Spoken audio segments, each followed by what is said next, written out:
Comenzamos las 10 de la mañana en este lunes 14 de octubre del 2024. Lo hacemos con la sesión Despertando con Jesús, como cada lunes, con el pastor Alberto Ares, pastor de Villanueva. ¿Qué tal? Buenos días. Buenos días, David. ¿Qué tal? ¿Cómo estamos? De momento bien, gracias a Dios. ¿Y tú? Gracias a Dios, perfecto, la verdad. Eso es lo más importante. Sí, por supuesto. Sí. Oiga, ¿qué tal la semana? ¿Bien? Bien, sí. De maravilla. No nos podemos quejar. ¿De qué nos vamos a quejar nosotros, ¿verdad? Si lo tenemos todo. Totalmente. Así Muchas mismo. veces nos quejamos de vicio, ¿no? Casi todas las veces yo diría, de verdad que sí. Bueno, empezamos hablando, pastor, si le parece, acerca del último culto que tuvo lugar el último domingo de aquí en Morrojable y en Puerto Rosario. Pues sí, estuvimos allí predicando como ya es de costumbre cada domingo en las dos iglesias, como tú bien dices, en Puerto Rosario por la mañana, a las 11 de la mañana, por la tarde aquí a las 6 de la tarde, en Morrojable, y estuvimos hablando acerca del Salmo 4. No sé si has leído alguna vez el libro de los Salmos, que es maravilloso.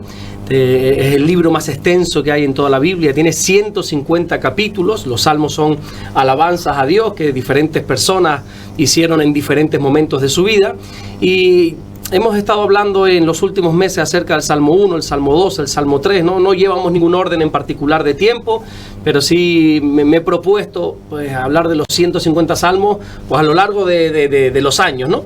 Y ahora me ha tocado el Salmo 4. El Salmo 4 es un salmo muy interesante, donde lo escribe el rey David. El rey David es el autor, y lo escribe en un momento de angustia. Literalmente usa esa palabra ahí, el salmo, un momento de angustia. Sí es cierto que no sabemos qué momento fue, porque la vida del rey David fue una vida donde tuvo muy buenos momentos, también momentos muy difíciles, muy complicados. Así que no podríamos decir, bueno, fue en este momento específico que el rey David escribió el salmo, pero se presupone quizá, aunque no lo podemos afirmar, ya te digo al 100%, que fue cuando estaba huyendo de su propio hijo Absalón por unos problemas no solamente familiares, sino políticos, porque el hijo le quería quitar el trono, hizo unas barbaridades, y el rey David, bueno, para no causar más problemas familiares y políticos en el país, decidió huir. Y en ese momento de huida, en ese momento de angustia, donde unos hombres muy poderosos, entre ellos su propio hijo Absalón, lo estaba persiguiendo, pues él escribe este salmo. Y es un salmo muy interesante porque no tiene nada que ver cómo empieza a cómo termina. Encontramos en el primer versículo a David en un momento de angustia, en un momento podríamos decir de desesperación, y así por hacer, como tú dices esa palabra, un spoiler. Sí.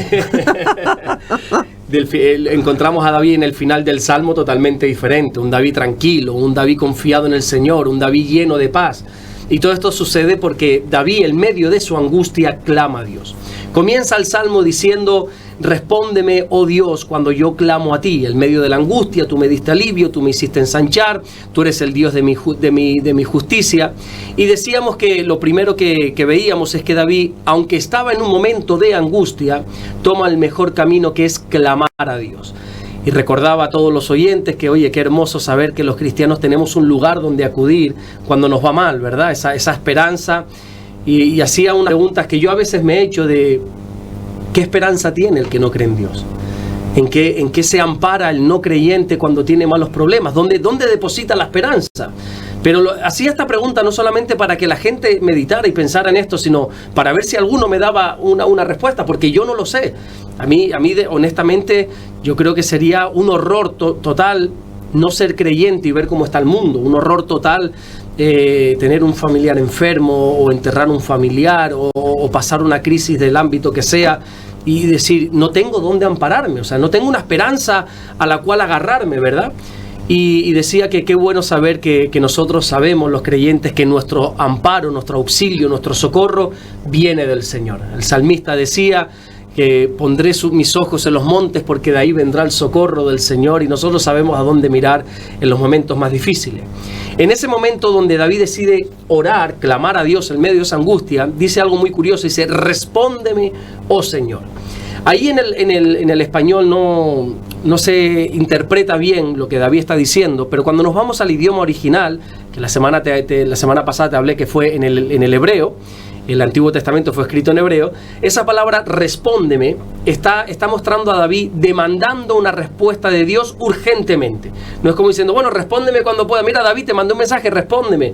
Y me puede responder dentro de 3 días o dentro de un mes, como hace mi mujer, Damari. Es un desastre para el WhatsApp y ella no responde. No, David está demandando de Dios una urgente respuesta. Porque hay respuestas de Dios, hay oraciones que requieren su tiempo. Ponía algunos ejemplos. Hay oraciones que las oramos hoy y quizá no vamos a ver el fruto hasta dentro de días, meses o incluso años, o incluso no las llegamos nunca a ver.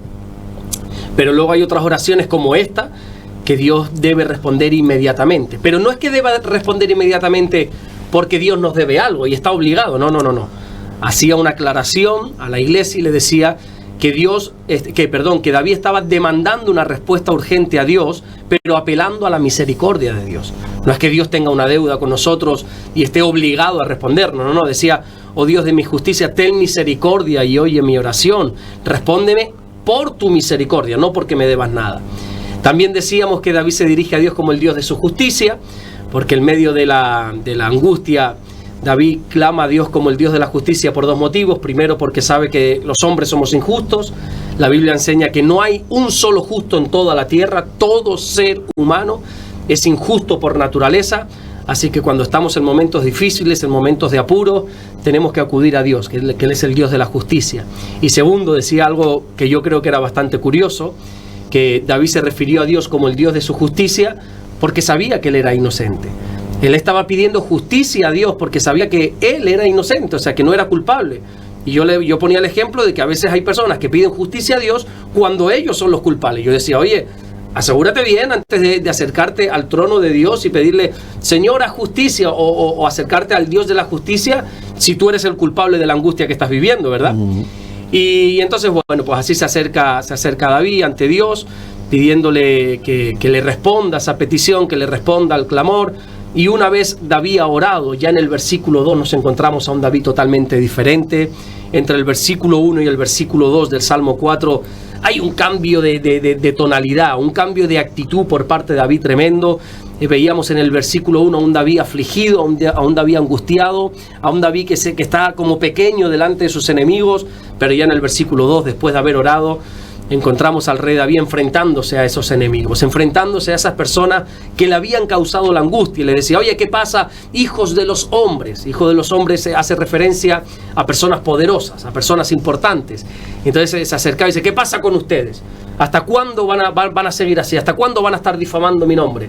¿No se dan cuenta que yo soy un hijo de Dios? ¿No se da cuenta, dice literalmente, si no me equivoco, el versículo 3, que Dios ha escogido para sí al piadoso? Y sacábamos la enseñanza de que, aunque el mundo pueda tener todo lo que quiera, Dios ha escogido a los piadosos. Piadoso significa a los que queremos vivir en santidad. No que lo hagamos, porque nos cuesta, ¿verdad? Todos somos pecadores, pero a los que queremos vivir en santidad. Y los que queremos vivir en santidad, pues la Biblia nos enseña mucho más adelante, ya a través del apóstol Pablo, que el que quiera vivir piadosamente va a sufrir persecución. La santidad llevada al mundo, eso va a causar persecución.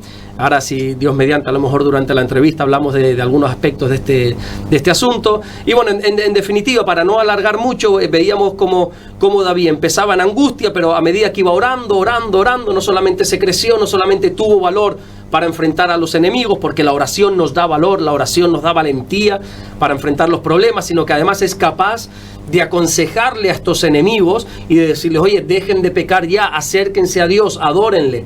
David estaba mostrando que la oración le había cambiado el corazón. Él no tenía amargura, él no tenía resentimiento, él no quería venganza para esos enemigos, sino que le da buenos consejos. Y yo decía que a mí me queda mucho por aprender de David, porque el Señor nos enseña que tenemos que amar a los enemigos, bendecirlos, orar por ellos, hacerles bien. Y yo no sé a ti, pero a mí me cuesta. Está complicado, ¿eh? Está complicado, la verdad que sí.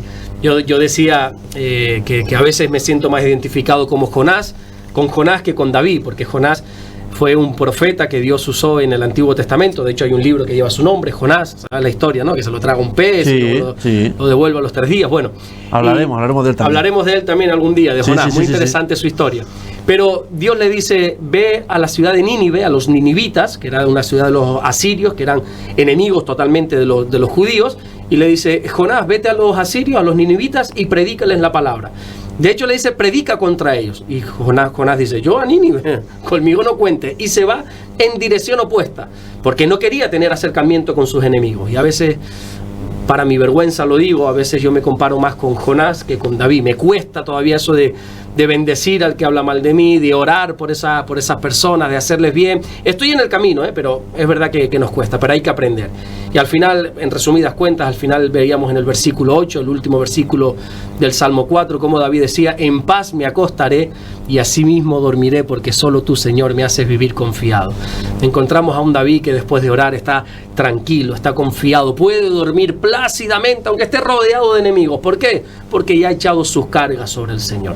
Cuando nosotros estemos en angustia, en ansiedad, en problemas, estemos afligidos, lo que tenemos que hacer es echar nuestras cargas sobre el Señor y Él nos va a dar descanso. Vamos a poder dormir a pata suelta, podríamos decir. Amén. Bueno, para que vean ustedes que los tiempos de Dios son perfectos, hay hoy unas preguntas que le voy a hacer al pastor que datan del año 2004, de cuando yo estaba en Aguacabra, que quería hacer un programa por las noches, de unas tertulias y demás, y tocar unos temas que vamos a tocar hoy con el pastor, para que ustedes vean que al final lo logro. Y en el día de hoy, pastor, hablábamos también en el último programa de que hoy creo que se confunde libertad y libertinaje, ¿no? Totalmente. ¿Qué le parece? Sí, déjame hacer una puntualización nada más. Hay un versículo que me hiciste recordar, a un versículo que dice: no te canses nunca de hacer el bien, porque llegará el momento que lo vas a cosechar.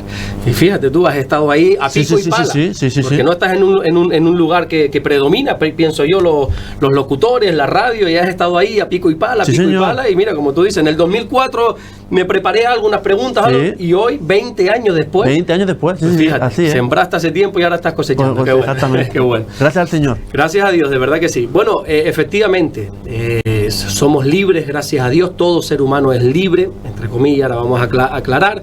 Somos libres, pero por desgracia la sociedad de hoy en día nos está empujando a que usemos esa libertad para el libertinaje.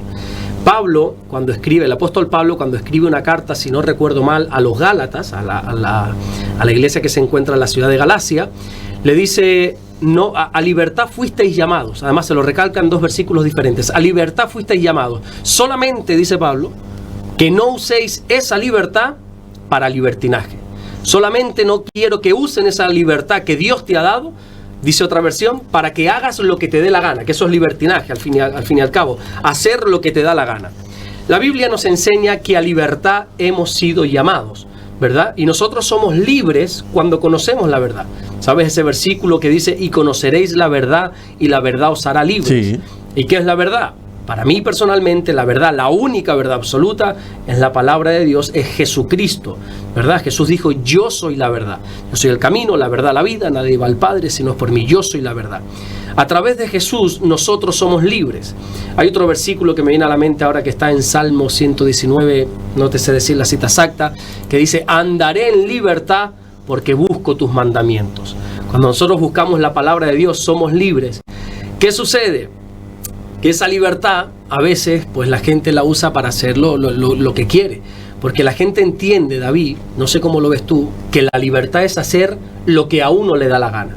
Y eso para mí literalmente es ser esclavos, porque si uno hace lo que le da la gana, entonces uno está siendo esclavo de sus emociones, de sus sentimientos. Para mí lo que es la libertad es tener varias opciones, poder hacer esto, pero decido no hacerlo. Soy libre para no pecar. Soy libre para no hacer eso. Dios me ha dado tanta libertad, tanta fuerza, Dios me ha dado tanto dominio propio, tanta fuerza de voluntad, que soy capaz de rechazar eso. Soy libre, no tengo que ir esclavo.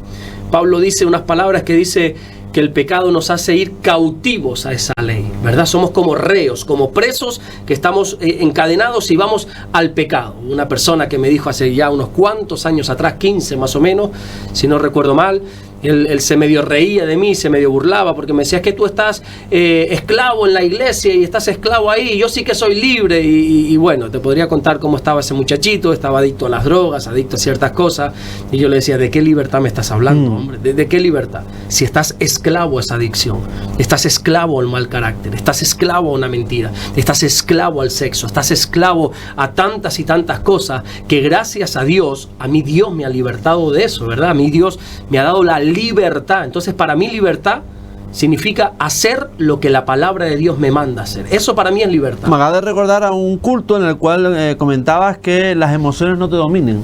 No, es que imagínate, si nos dejamos llevar por las emociones, David, ¿dónde estaríamos? Si yo hiciese nada más lo que siento, lo que quiero, lo que mi emoción me diga, pues haría todo lo que me perjudica, ¿verdad? Comería todo lo que me perjudica, haría todo lo que me perjudica, me levantaría a las tantas, me acostaría a las tantas, y eso es bueno en el día, pero a largo plazo es el mayor de los desastres. O sea, si tú quieres ver tu vida hundida de aquí a un año, haz lo que te da la gana, haz, como dicen hoy los jóvenes y no tan jóvenes, esa frase tan bonita, que suena tan bonita, pero que es el peor y el mayor de los errores, que es: tú haz lo que te dicta tu corazón.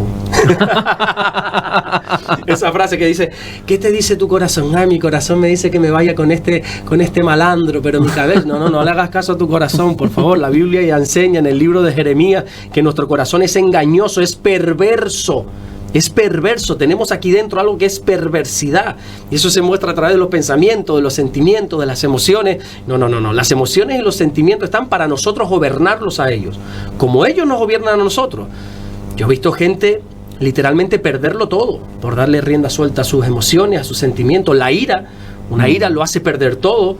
Veía precisamente hoy en las noticias cómo un muchachito ha sido detenido, joven, no creo que llega a 20 y pocos años, joven, en un ataque de ira, pegándole a su mujer, a su novia, metiéndole a la fuerza en el coche. No sé si tú has visto las imágenes. O sea, una cosa que tú dices, fíjate, ese ataque de ira, un sinvergüenza, no nos vamos a escudar ahora, no, eso bajo la ira, no, un sinvergüenza por lo que ha hecho, pero digo, por un ataque de ira, mira lo que estás haciendo. Sí. Y tú me dices que eso es libertad. No, hago lo que quiera. Pues yo, perdona, pero yo no quiero hacer lo que quiera, honestamente. Entonces, cuidadito con los sentimientos, cuidadito con las emociones, son buenas, hay que expresarlas, hay que vivirlas, hay que disfrutarlas, pero siempre teniéndolas sujetas, esas emociones, esos sentimientos, no perder los papeles en sea cual sea la emoción, buena o mala, teniendo siempre el control sobre ella. Hoy vamos a abrir dos melones grandes, porque uno es el aborto, que lo vamos a tocar ahora, que es lo que dice la Biblia. Yo tengo que decir también, aquí mismamente, que yo, por ejemplo, evidentemente, el aborto me parece malo, pero yo creo que habría unas circunstancias, que por ejemplo una violación o algunas circunstancias que serían de estudiar, porque evidentemente una violación, quedarte embarazada en esa violación y demás, tiene que ser muy duro. Es una tragedia, literalmente. Yo no se me ocurre otra palabra que decir sino tragedia, ¿verdad? Bueno, creo que este tema del aborto y a lo mejor otros tantos, al igual que el otro día hablábamos acerca del suicidio, hay que ser delicados. Sí. Lo fácil sería decir, la Biblia condena el aborto porque en el 5º mandamiento dice no matarás, y bueno, vamos a poner unas bases bíblicas, pero siempre hay que hablar desde el respeto, desde el cuidado. Como tú dices, una cosa es ¿qué dice la Biblia? Y otra cosa, oye, ponte en la piel de una persona que lo que quiera que sea. Entonces, hablando con mucho respeto, hablando con mucho cuidado, con mucho tacto, pienso yo, porque esto puede dañar a muchas personas. No, el aborto no lo contempla la palabra de Dios. Bueno, decir que el aborto en sí, como lo que nosotros conocemos hoy en día, no sale en la Biblia. No sale esa expresión, no sale lo que hoy conocemos como tal, no se refleja. Pero los principios y valores que la palabra de Dios desprende, que la Biblia desprende, van en contra del aborto. Porque ¿qué es abortar? Abortar es privar la vida a un bebé, a una persona totalmente que no se puede defender, a un indefenso. Porque si tú me dices, bueno, dos personas se pelearon y al final en la pelea uno, bueno, es una tragedia también, pero se podía defender, pero un bebé, ¿cómo se va a defender? La ciencia demuestra, a lo mejor no quiero que seguro que salta al típico, no, porque exactamente, bueno, yo voy a dar unos datos más o menos, no soy médico, no soy científico, digo un poco lo poco que sé, lo poco que he leído y estudiado, que a partir de la 5ª semana ya se puede escuchar el corazón del bebé. O sea, estamos hablando de que al mes y unos días ya se escucha con los mecanismos que hay hoy en día el corazón del bebé. O sea, tú me vas a decir que eso no tiene vida. Tú me vas a decir que un bebé de 2 meses, de 3 meses o de más no es una vida. O sea, es algo, para mí esta sociedad todavía está totalmente corrompida. Para mí esta sociedad ha perdido totalmente el respeto y ha perdido totalmente la cordura. Cuando se hacen manifestaciones para defender a los animales, que no digo que esté mal, ni muchísimo menos. Se mueve cielo y tierra para defender, por ejemplo, a los toros, que no digo que no haya que hacerlo, hay que hacer. O sea, pero esas mismas personas que salen y defienden al toro y acusan a los toreros y todo, son las mismas que defienden el aborto. O sea, tú dices, oye, estás defendiendo la vida de un animal y estás atacando la vida de un bebé. La Biblia es clara, no matarás, y no podemos privarle de vivir a un ser tan indefenso como un bebé. La Biblia dice en el Salmo 139 que es Dios quien forma con sus manos en el vientre de la madre a esa criatura. Y hay un versículo muy interesante que dice: mi embrión vieron tus ojos. Esto es muy interesante, mi embrión. ¿Sabes lo que es el embrión? Lo que es en el primer mes. Lo que supuestamente estas personas que defienden el aborto dicen: no, eso no es vida. Dice: mi embrión vieron tus ojos. Ya está hablando de que hay una vida desde el primer momento del embarazo. Ya hay vida en ese embrión. Mi embrión vieron tus ojos. Entonces, para mí, no se puede contemplar el aborto. Ahora, como tú bien dices, hay casos y casos, ¿verdad? Yo creo que la decisión de no ser padres, de no querer ser padres, se tiene que tomar antes de la relación sexual, no después. O sea, tú lo que no puedes hacer es al final hacer un mal para combatir un mal. Es que eso no se puede hacer. Pero ¿qué pasa en el caso de una violación? ¿Qué pasa en ese caso? Bueno, pues como mismo ahora te acabo de decir, es una desgracia, es una tragedia literalmente, no se me ocurre otra palabra, es una tragedia. Pero al final un mal no lo puedes combatir con otro mal. Sé que a lo mejor es muy frío por mi parte decirlo, hay que ponerse en la piel de las personas, pero ¿y qué hace? O sea, ya ha habido una desgracia, ha habido una tragedia, ¿vas a cometer otra? ¿Vas a cometer otra para intentar arreglar esa? Yo creo que no es el camino nunca el aborto, no es el camino, hay que dar una oportunidad. Aparte, las personas... Aunque algunas personas, algunas mujeres se quedan embarazadas, parece muy fácilmente, es un milagro el embarazo. Hay personas que es verdad que con solo mirarse esos novios se parece que se han quedado embarazados. Y luego hay otras personas que les cuesta la vida y más. Yo he sido padre después de estar 12 o 13 años de casado, buscándolo desde el primer año, 13 años de casado. Y no había manera, y orando a Dios, hemos orado, Damaris y yo, y llorado. Oye, ¿qué pasa? Y bueno, al final ya estábamos como aceptando como que Dios no nos quería dar un hijo y todo, y al final, gracias a Dios, nos envió a esta preciosidad que tenemos hoy en día de 3 años, una rubia de ojos azules, preciosa. Que eso me tiene enamorado y estoy asustado a ver quién va a venir detrás de ella, que por favor, Oiga, me acaba de recordar una frase que decía una persona que decía que su mujer se quedaba embarazada tendiendo los calzoncillos. Antes era así. Antes era así, por eso había 13, 14, 15 hijos, 20 hijos. Había una mujer que me habían dicho que tuvo 20 hijos. Pero sí. Bueno, a lo que vamos, o sea, para mí el tema del embarazo es un milagro. Es Dios quien está dando la vida. Entonces, no, si me preguntas sobre el aborto, no estoy a favor del aborto.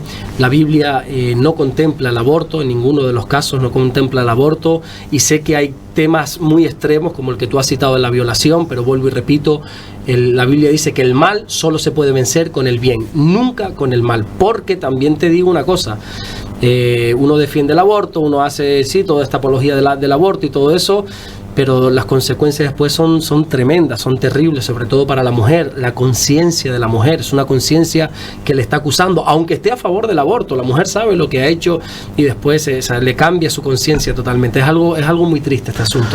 Otro melón que abrimos es la eutanasia. Sí. Aquí en España parece ser que se ha aprobado el tema de la eutanasia. Sí. Lleva mucho tiempo queriendo aprobarse, siempre y cuando, siempre lo dice también la ley, en circunstancias muy, muy, muy, muy especiales, ¿no? Claro. A ver cómo hablamos de esto también, partiendo de la base de lo que, como te decía antes, de lo que la Biblia enseña, ese 5.º mandamiento: no matarás. Y la eutanasia al final es privar de vida también a alguien, en este caso también a un ser indefenso, porque como tú dices, ahora mismo la eutanasia solo se aplica, en teoría, solo se aplica a personas que una extrema delicadez, que ya se sabe que no hay solución, que ya los dolores son muy fuertes. Estamos hablando de una persona que no se puede defender, una persona indefensa. La Biblia dice en el libro de Deuteronomio que Dios es el que da la vida y el que la quita, es el único que tiene la autoridad. No contempla la Biblia tampoco la eutanasia. ¿Qué es lo que sucede? Vuelvo y repito, aquí hablando tú y yo, fresquitos con el aire acondicionado, en una emisora, bien acompañados aquí, pues bueno, pues es muy fácil hablar esto, pero hay que ponerse en la piel, no solamente de la persona, sino de los familiares. Sí. Es una cruda realidad el hecho de que tú tengas a un ser querido enfermo, muy enfermo, y que sepas que clínicamente o médicamente hablando no va a mejorar, es más, va a empeorar, y los dolores y todo. Entonces, bueno, la eutanasia se basa un poco en la dignidad de la persona, ¿no? En no dejarla morir con ese sufrimiento. Yo entiendo todo eso, y por desgracia he experimentado eso, incluso en la familia y en personas cercanas. He visto cómo una persona se apaga, he visto cómo una persona, ¿cómo se dice? Los informes médicos son los que son, de aquí no sales, vas a ir a peor. Yo puedo llegar a entender todo eso, pero yo soy partidario de que solo Dios es el que tiene potestad para quitar la vida. Ahora bien, hay veces, porque para mí eutanasia es introducir un medicamento para quitarle la vida. Para mí, por ejemplo, si la persona depende de un medicamento que tú se lo privas de dar, o sea, no se lo das más y fallece, para mí eso no es eutanasia. O sea, hay personas que están no sé qué opinarán los demás, esa es mi opinión, personas que están vivas por unos medicamentos. Tú dices, bueno, le privamos de esto, le desconectamos, se suele decir esa expresión, le desconectamos la máquina y se va a apagar naturalmente. Bueno, eso no es eutanasia. La persona está viviendo a través de la medicina. Aquí había una persona que de hecho yo fui a Las Palmas, estuve con él, a él le dio un aneurisma cerebral y estuvo por no sé si meses, pero mucho tiempo clínicamente muerto. Él estaba aguantado por las máquinas y todo, y al final los médicos decían, o sea, podemos aguantarlo todo lo que quiera, pero él clínicamente está muerto. Y yo estaba ahí en esa sala de hospital, estaba en la UCI, y yo decía, pero se está respirando, hombre. Y le veía respirando y pero esas son las máquinas que le están insuflando ese aire a los pulmones y todo, y desde el mismo momento que se desconectó, ahí dejó ya de respirar y todo, pero ya estaba clínicamente muerto. Eso para mí no es eutanasia, simplemente se ha ido, ya así Dios lo ha querido, se ha ido. Pero ya fomentar a través de una medicación o de lo que quiera que sea que una persona se vaya, si me preguntas eso, David, honestamente no, yo no estoy a favor de eso, y la Biblia tampoco está a favor de eso. Otro melón que vamos a abrir hoy, que evidentemente hay creo que religiones o variantes de la religión en el cual no dejan donar sangre a los familiares. Sí. A mí, honestamente, me dicen, mi hijo se muere y no le puedo donar sangre, le digo, al carajo te vas tú, yo le voy a donar sangre a mi hijo, sí, o a mi hija. Pero ya no te vayas a ese extremo del hijo, o sea, yo soy donante de sangre anónimo, o sea, yo he donado sangre y a saber dónde acaba esa sangre. Yo soy partidario, pero totalmente, o sea, a ciegas podríamos decir, de donar sangre. No sé por qué dicen eso, la verdad.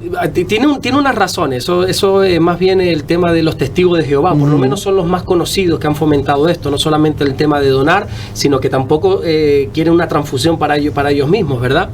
Yo creo que la Biblia enseña que nos tenemos que amar los unos a los otros. Jesucristo solo dio un nuevo mandamiento de los que ya había. ¿Recuerdas que Dios a Moisés le dio los 10 mandamientos? Jesucristo dijo, un mandamiento nuevo os doy, que os améis los unos a los otros.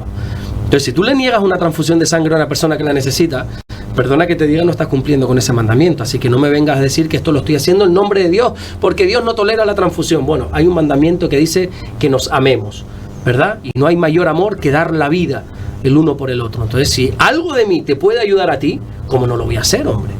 Entonces, para mí es inconcebible, intolerable, no lo llego a entender cómo hay personas, llámese testigo de Jehová o llámese quien sea, porque puede ser otras personas que no sean testigos de Jehová, que también crean en esto, que no donen sangre ni que no quieran recibir transfusiones. Creo que los testigos de Jehová ni donan ni quieren recibir transfusiones por dos motivos. La Biblia es verdad que condena el consumo de carne, el consumo de sangre en la carne, ¿verdad? La carne no la podemos consumir con la sangre, y uno dice, ay, ¿qué pasa cuando te comes un filete y tienes la sangre? No, perdona, eso no es sangre, eso es el agua de la carne que por los componentes de la carne sale roja, pero no es sangre como tal. Ya el animal ha sido desangrado. Entonces, no se nos permite comer sangre y ellos apelan a esto. No, es que la Biblia dice que no podemos comer sangre. Ya, pero está hablando de comer, de ingerir, ¿verdad? Pero eso sería una pésima traducción bíblica, decir que eso está hablando de una transfusión. Y luego, por otra parte, sobre todo se basan en un versículo que dice en el libro de Levítico, no recuerdo ahora, en el capítulo 17, después lo podemos buscar y lo ponemos en comentarios si quiere, que dice que la vida del hombre está en la sangre. La vida del hombre está en la sangre. Entonces ellos dicen que yo no puedo donar ni recibir porque lo que estoy dando es mi vida.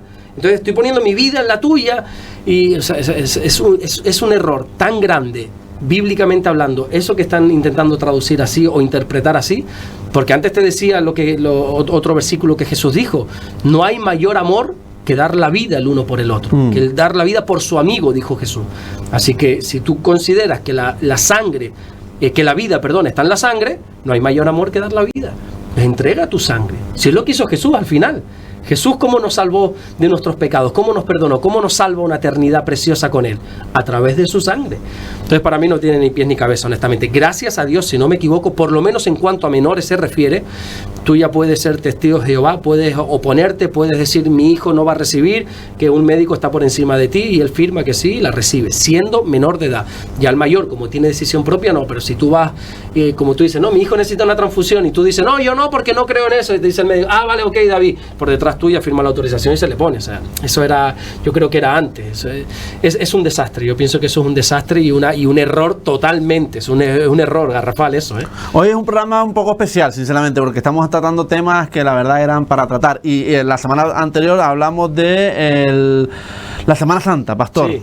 La Semana Santa, ¿cómo nace la Semana Santa? ¿Cómo nace el tema de que no se puede comer carne? ¿Cómo nace el tema de que si pagas, si puedes comer carne? Me parece de verdad bochornoso. ¿Cómo nace todo ello? Sí, pero al final el dinero lo arregla todo. Al final el rico puede saltarse incluso, parece ser la ley de Dios, ¿no?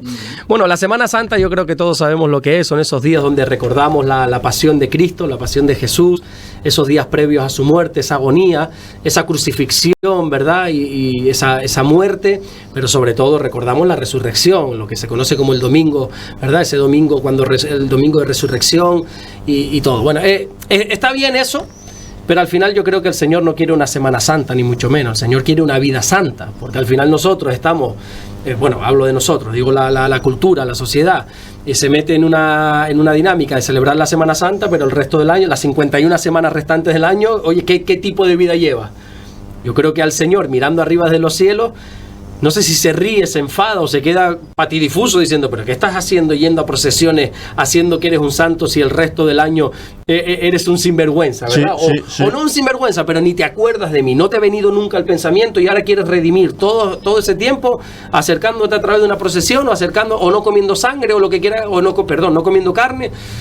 No tiene ni pies ni cabeza. Si me dices si yo celebro la Semana Santa, por supuesto, celebro la Semana Santa. ¿Cómo? Pues dando gracias a Dios, como hago todos los días de mi vida. Yo cuando me levanto por la mañana doy gracias a Dios por su muerte y por su resurrección, porque eso me ha dado vida. No solamente lo hago en marzo o en abril, según caiga la Semana Santa, lo hago todos los días de mi vida. Yo celebro al Cristo resucitado todos los días de mi vida.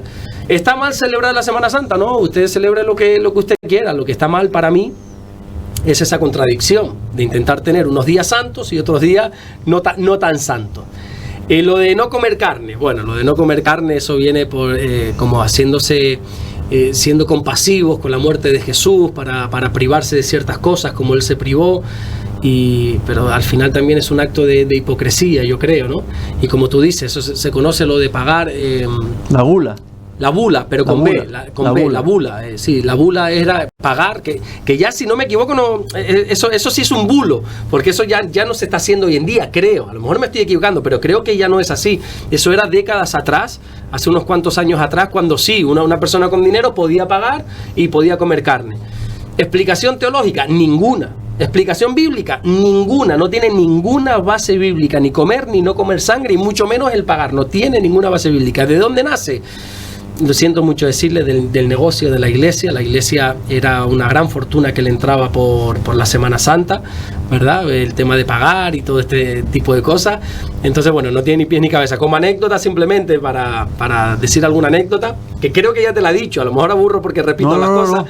El año pasado fuimos a un retiro en Semana Santa, a un congreso, y como éramos 500 y pico personas, no hay lugar tan fácil para reunir a 500 personas. Y había un lugar en Toledo, que ahora no recuerdo cómo se llama, bueno, pero era un lugar católico. Y ahí fuimos en Semana Santa, yo el primer día contenta, fuimos al restaurante a comer, y pescado, y venga croquetas de pescado, y venga ensalada con pescado, y todo el rato pescado, y yo diciendo, oye, pero ¿por qué nos están dando tanto pescado? Yo al segundo día ya me cansé, me fui a comer a un restaurante que había enfrente a un argentino, unos churrascos, ahí unos trozos de carne. Y luego me decía el pastor, dice, no, es que date cuenta que este sitio es católico, estamos aquí en Semana Santa y aquí no te van a poner de comer carne. No sé, para mí eso es una incongruencia, no tiene ni pies ni cabeza, no tiene sentido, pero bueno, una tradición más que hay. Una tradición, sí. Vamos a conocer personajes bíblicos, como lo decíamos la semana anterior, y en el día de hoy vamos a conocer a María, la madre de Jesús. Eso, aclarar, María la madre de Jesús, porque hay unas cuantas Marías en la Biblia, ¿vale? María la madre del Señor. Bueno, yo creo que has acertado diciendo María la madre del Señor, no la Virgen María, porque vamos a hacer esa palabra que a ti te gusta, ese spoiler. María fue virgen, evidentemente, pero María, una vez dio a luz a Jesús, tuvo relaciones. La Biblia dice que José conoció a María. Y déjame decirte, y esto está en la Biblia, no es una tradición que algunos han inventado, la Biblia lo dice, que José no conoció a María hasta que no dio a luz a Jesús, y María tuvo más hijos. Entonces el único hijo virginal que tuvo se llama Jesucristo. Lo otro ya no fue por obra y gracia del Espíritu Santo, los otros ya fueron por obra y gracia de José. Entonces eso de virgen, sí, virgen hasta que dio a luz a Jesús. Luego ya, pues como toda mujer casada, y no es ni más ni menos, como toda mujer casada, pues ya se comportó como una mujer casada y deseando tener las relaciones sexuales con su esposo. Bueno, ¿quién era María? Vamos a hablar de ella. María, aunque la mitología y las películas se nos muestra una mujer, María era una adolescente. En aquella edad, en aquella cultura, perdón, bueno, y en aquella cultura y en aquellos tiempos en prácticamente todo el mundo, se era madre con 13, 14, 15 años como mucho. Así que estamos hablando que María era una muchachita cuando el Señor la visitó. Más bien el ángel Gabriel fue quien la visitó y le dijo que bueno, que Dios la había escogido y que por obra y gracia del Espíritu Santo se iba a quedar embarazada. Es cierto que María se sorprende en un primer momento, lógicamente, ¿quién no, verdad? Pero después le dijo algo precioso y dijo: he aquí la sierva del Señor, hágase conmigo conforme a lo que el Señor diga. Entonces es una mujer obediente, sumisa al Señor. María para ese entonces estaba desposada, dice la Biblia. ¿Qué es desposada? Podríamos decir, para que lo entendamos, comprometida. Ella estaba comprometida con José, no casada, comprometida. La tradición judía es la misma que llevamos ahora mismo los cristianos, o deberían de llevar todos los cristianos. La tradición judía enseña que no se puede tener relaciones sexuales antes del matrimonio. Por eso María era virgen, pero estaba desposada. Desposada significa, ya se ve que José había hincado rodillas, le había pedido matrimonio y estaban con esos planes de boda, pero no se habían casado. Y estaba estando desposada, dice la Biblia. Ahí se le apareció el ángel, le anunció que se iba a quedar embarazada. Y bueno, y al final se queda embarazada. La Biblia no habla tampoco mucho. No te creas que la Biblia tampoco habla mucho de María. Por cierto, ¿sabes que María solamente da una orden en toda la Biblia? Una orden. Una orden, solamente dice una cosa. Una orden da. ¿Y sabes qué orden es? ¿Qué orden es? En el primer milagro de Jesús, ¿sabes cuál fue? El primer milagro. Esto es de primero de... Cuando convirtió el agua en vino. En unas bodas de Caná, ¿verdad? Que ahí estaba, se gastó el vino. Pero era una vergüenza para el matrimonio judío que estaba empezando quedar mal delante de los demás. Era una vergüenza, no es un detalle... No, era una vergüenza totalmente. Entonces Jesús accede a convertir el agua en vino, pero... sucede algo antes. Ahí había un maestresala, el que se encargaba de todo. María da una orden al maestresala y a toda la gente que ahí estaba, porque sabe que su hijo Jesús va a empezar su ministerio, sabe que su hijo Jesús va a empezar a hacer va a empezar a convertirse en lo que él es, que es el hijo de Dios, y solamente da esta orden: hagan todo lo que él os diga. Esa es la única orden que dio María: hagan todo lo que dice Jesús. Entonces María misma nos lleva a Jesús y nos dice: no, a mí no me hagan caso, hagan todo lo que dice Jesús. María podría haber dicho: bueno, aquí yo soy la madre, hagan todo lo que yo diga, Jesús, tú a mis órdenes y no sé cuánto, yo aquí soy la intercesora, todo tiene que pasar por mí. No. Ella dijo: no, hagan todo lo que ella diga. Por lo tanto, eso a mí me lleva a que la adoración a María está totalmente errada. María es verdad que fue una excelente elección del Señor, fue un instrumento precioso en manos del Señor, pero hasta ahí, es un instrumento en manos de Dios. De ahí a que la adoremos, a que la veneremos, a que la Virgen María, incluso la tengamos por encima del propio Señor, porque hay gente que se considera mariana, ¿no? O mariano, o sea, devoto a María, ¿no? Yo soy cristiano, yo perdona que te diga, o sea, ¿cómo voy a tener a la madre por encima del hijo? Es lo mismo que si yo quiero hablar contigo, porque tengo que ir a través de tu madre, si yo tengo el contacto contigo, ¿verdad? Y la Biblia dice claramente que solo hay un mediador entre Dios y el hombre, dice Jesucristo. No es María, no es ningún santo, el único mediador que hay entre Dios y nosotros se llama Jesús. ¿La Biblia pone en algún momento por qué María? ¿Por qué ella?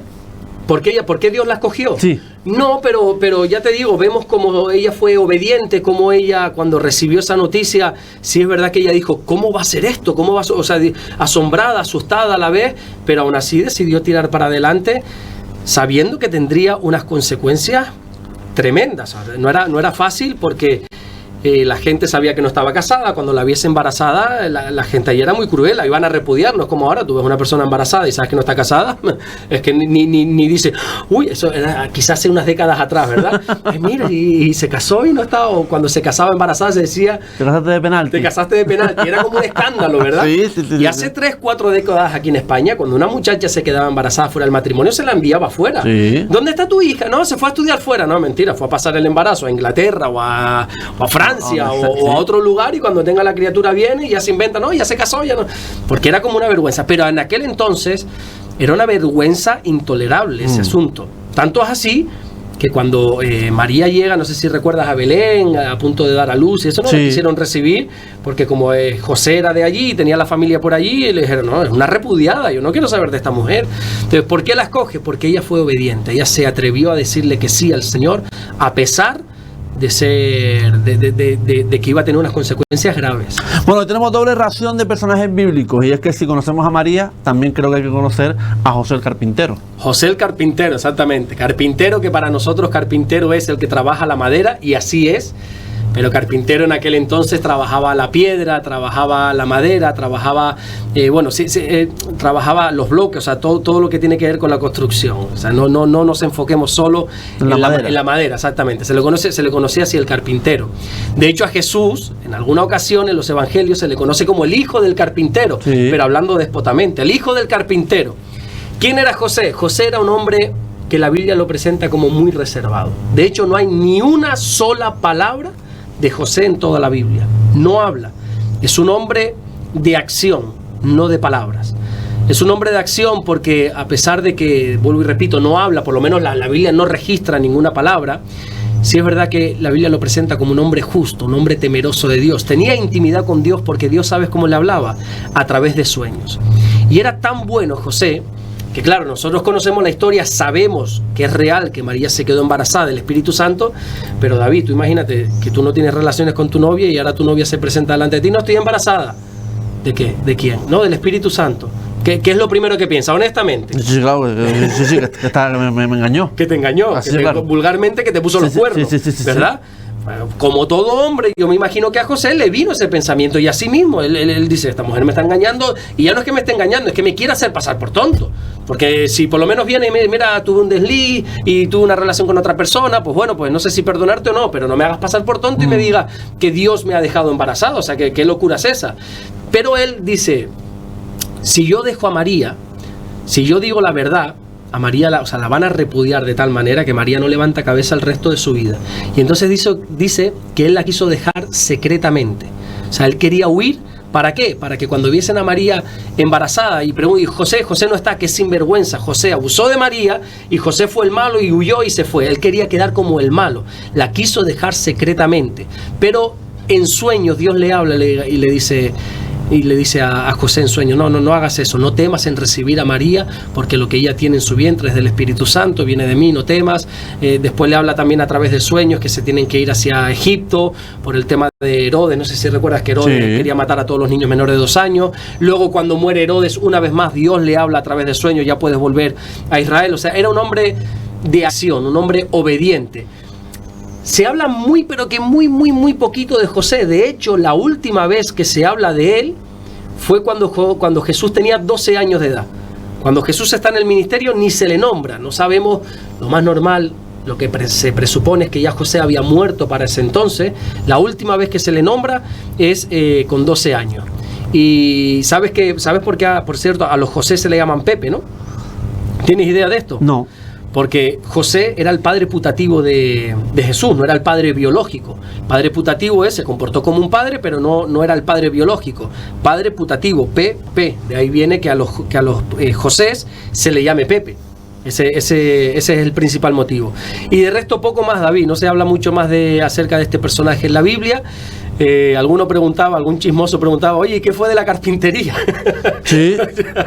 Los chismosos, pero ya está, no se habla nada más de José en toda la Biblia. Un hombre reservado, un hombre que no tiene palabras, pero un hombre de acción. Un nombre de acción. Estamos hablando, ya recuerda, con el pastor Alberto Ares, el pastor de Vida Nueva. Estamos con Despertando con Jesús. Hoy también queremos tratar el tema de conociendo a los apóstoles. En el día de hoy vamos a conocer al hermano de Juan, Jacobo, ¿sí? O Santiago. Jacobo, Santiago, es lo mismo. Como te decía ahora, José y Pepe son las mismas personas, Jacobo y Santiago son las mismas personas. Bueno, tenemos que aclarar algo. Hay 3 Jacobos principales que se mencionan en la Biblia, 3 Santiagos. Por una parte está Jacobo mayor, Jacobo menor, que son 2 apóstoles del Señor, y por otra parte está otro Jacobo, otro Santiago, que es hermano carnal de Jesús, que de hecho es el que en un futuro escribiría la carta, la epístola de Santiago, que tiene 5 capítulos, muy interesante, te recomiendo que la leas si no la has leído todavía.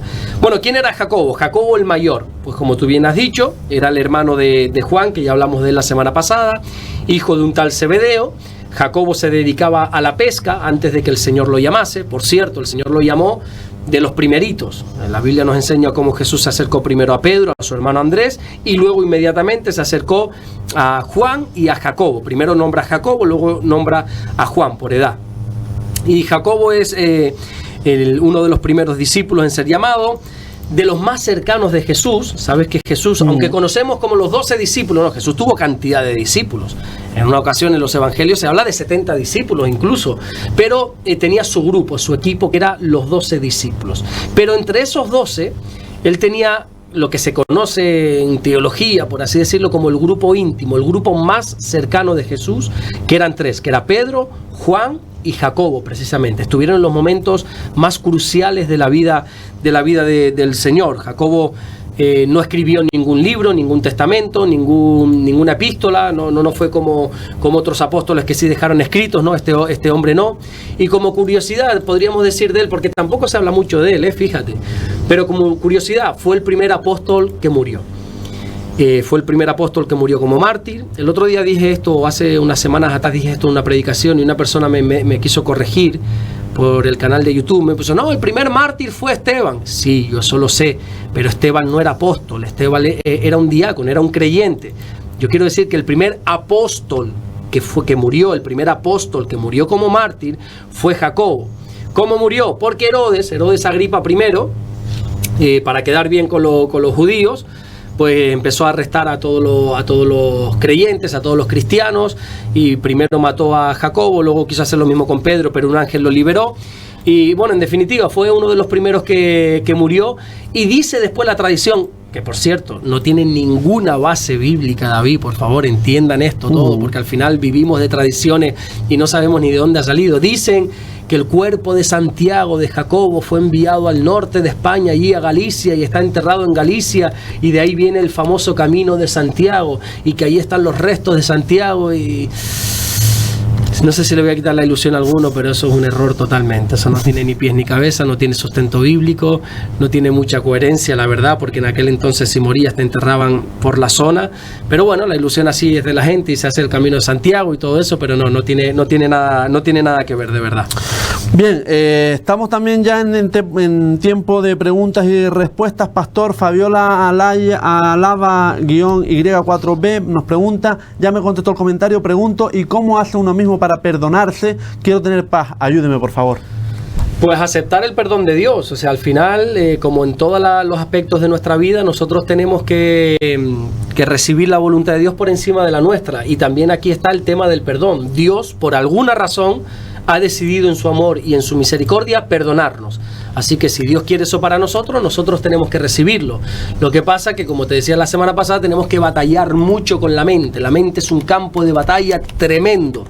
La Biblia enseña cómo el enemigo tira dardos de fuego a la mente. Nuestra batalla está aquí, en la mente realmente. Y nos cuesta perdonarnos, pero ya Dios lo hace. Tú lo recibas o no, Dios te ha perdonado. Lo sientas o no, Dios te ha perdonado. Es así. Eso es muy, muy importante, interesante que lo entienda, ¿no? La persona que lo está preguntando, ¿no? Era Fabiola Álava-Y4B. Y Jacqueline Ruiz 8312 pregunta, gracias David, tengo una pregunta para el pastor Alberto. ¿Cómo murió el apóstol Pablo? Saludos desde Bogotá, bendiciones. Bueno, ¿cómo murió el apóstol Pablo? No sé si vamos a hacer un spoiler, me lo ibas a preguntar otro día. No. Te lo digo ya, no lo dice la Biblia. La tradición, creo que muy acertada en este caso, Dice que fue decapitado por el Imperio Romano, si no recuerdo mal, claro, es que ahora me pillas un poco fuera de juego, pero creo, si no recuerdo mal, por Nerón, por el emperador Nerón, que murió decapitado en la cárcel. Pablo le escribe una carta a Timoteo, la última carta que le escribe, le dice: yo ya estoy pronto para ser sacrificado. Pablo sabía que iba a morir, no, que lo iban a matar. Así que no, probablemente lo más seguro, porque era la tradición de aquel entonces con los presos romanos, era que lo iban a decapitar. Murió decapitado en Roma. ¿Murió decapitado en Roma? Sí, en la cárcel de Roma, sí. Bueno, pues ya está respuesta contestada esa pregunta. Pastor, de verdad, Dios me lo bendiga. No, gracias. Igualmente, muchas bendiciones a ti. Gracias por la oportunidad. Muchas gracias. La semana que viene más y mejor. Dios quiera que sí. Gracias, de verdad. Gracias a ti. Y nosotros seguimos en Sur FM, hacemos un altito en el camino y enseguida regresamos con más información en el día de hoy. No te vayas, hasta ahora.